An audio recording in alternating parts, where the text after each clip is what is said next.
আসলে ওই ইরান আর আমেরিকার এই যুদ্ধটা একটা জটিল সমীকরণ। এখানে হিসাবটা আসলে জটিল। এখানে যেহেতু এটা ইসলাম প্রতিষ্ঠার কোনো যুদ্ধ আমি মনে করছি না। এটা একটা জটিল সমীকরণ। এখনই এটা বলা মুশকিল। যুক্তরাষ্ট্র আসলে কি হাসিল করতে চাইছে? যুক্তরাষ্ট্র যেটা চাইছে সেটা যদি ইরান রাজি হয়ে যায়, যেমন হরমুজ প্রণালী তাদের জন্য উন্মুক্ত করে দেওয়া, সেটা যদি রাজি হয়, ইসরায়েলের আরো সুযোগ সুবিধা। কিন্তু এর আগেও কিন্তু ইরান ইসরায়েলকে স্বীকৃতি দিয়েছে, স্বীকৃতি দেয় না কিন্তু এমন না। এখানে অনেক ইন্টারনাল হিসাব কিতাব আছে যেটা আমাদের কাছে অজানা। আসলে মূল লড়াইটা কিন্তু যুক্তরাষ্ট্রের না, আমি যেটা মনে করি। এখানে মূল লড়াইটা সৌদি নেতৃত্বাধীন সুন্নি ব্লক এবং ইরান নেতৃত্বাধীন শিয়া ব্লক। আমি সমীকরণ করব এখানে আইসা। এখানে ইরানের নেতৃত্বে হিজবুল্লাহ সহ অনেক সংগঠনের ছায়াযুদ্ধের মাধ্যমে তারা ওই যে ইয়েমেন, লেবানন, লিবিয়া, এই সমস্ত জায়গাগুলিতে তারা কিন্তু সিরিয়া ব্যাপক প্রভাব বিস্তার করেছে। একটা প্রক্সি যুদ্ধ তারা চালাইছে। এখানে আবার সৌদি আরব আধিপত্য বিস্তার করতে চাচ্ছে। এটা কিন্তু আমেরিকার একটা অস্ত্র বাজারের একটা বিরাট সোর্স। তো কাজেই এখানে হিসাব কিতাবটা তলে তলে কোনটা।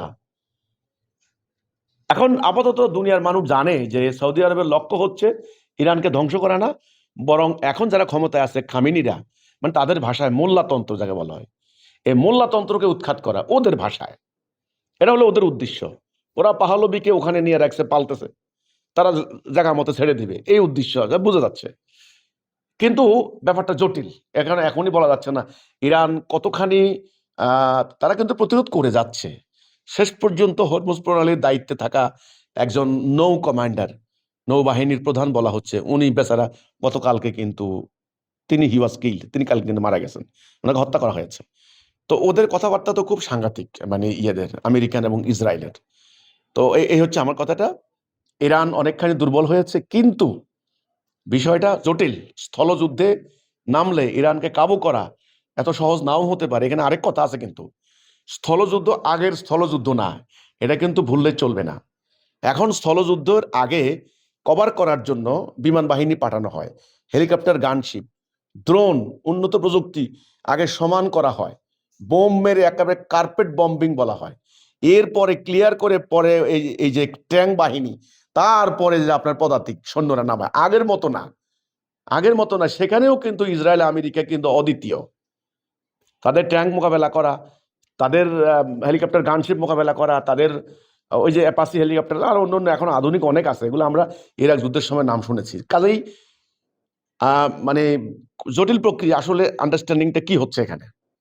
এখানে কিছু একটা আন্ডারস্ট্যান্ডিং হতে পারে, হয়ে দুই পক্ষই একটা যুদ্ধবিরতিতে যেতে পারে, সিজ ফায়ারে যেতে পারে উভয় পক্ষই, এবং সেটা অবশ্যম্ভাবী যুক্তরাষ্ট্রের স্বার্থের অনুকূলে। এর জটিল হিসাব নিকাশ করা হচ্ছে, কাজে আমি এখন এখানে বলতে পারছি না। কিন্তু আমি নিশ্চিত করে বলতে পারি, এই যুদ্ধের পর মুসলমানরা আরো নতজানু হবে, আরো দুর্বল হবে, আরো পাশ্চাত্য সভ্যতার দ্বারস্থ হবে, আরো তারা দুর্বল হয়ে যাবে। ইসরায়েলের ক্ষমতা প্রভাব আরো বাড়বে, কমবে না, দেখবেন সময় মতে।